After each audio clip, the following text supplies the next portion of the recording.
Good morning, all. Continuing the series I Am Tomorrow, today I am picking up a topic decision making, which has come as a request from a lot of parents and lot of teachers that how do we inculcate decision making among small students. Decisions decide destiny, and there is no action without decision. It is a very, very important tool which has to be inculcated, and we need to make sure that our children from a very, very young age learn how to decide. Now, I'll come up with some examples where you can understand how can you inculcate decision among children. Now, say a 4-year-old child is in your house and you want to inculcate decision making. Everyone says the child is very small. How can the child decide? Remember, every child can decide what they like and what they don't like. Now, the child comes back from school. Can a mother ask the child, what would you like to eat? When you have an open-ended question like that, obviously the child will say, I want a burger and a pizza. But you want to inculcate the habit of decision making. So you don't say, what do you want to eat?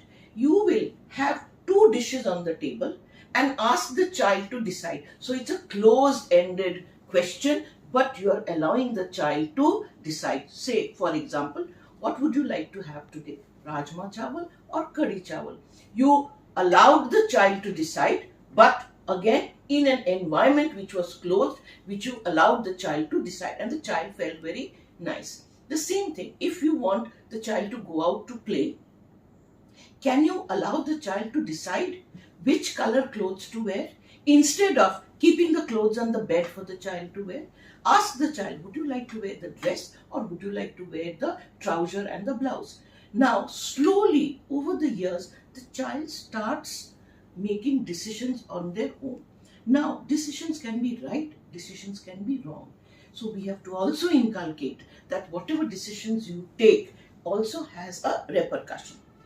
Decisions are daunting, it is very confusing, it is sometimes not possible to make decisions on your own. So we have to also inculcate the conversation method. For example, if you want to buy a car, allow your child to come and let the child decide the color of the car. The father can decide what make the car can be, but the child can also have an opinion. So in return, in this conversation, what you are actually achieving? Decision making, confidence, making the child realize how important the child is in the house. So it is just not a one life skill that gets inculcated. Now, all decisions have a timeline. So we need to also make sure that when we are giving the child a question, the timeline has to be held. For example, the child has to study every day, the child has to play, the child will watch TV. So when the child comes back from school, can the mother ask, what will you do in the beginning? Would you like to play? Would you like to sleep? All 3 are mandatory. There is no choice. You will not give a choice to the child. Again, I'm reiterating the word. As a mother or as a parent, you need to have a closed environment, but allow the child to decide. Now, slowly over the years, when you allow the child to decide small things, which color clothes to wear, which shoe to wear, which food to wear, even for example, what are the vegetables that the child can put in the salad, is a decision making. The child, by the time reaches class 9th and 10th, will be able to decide the future.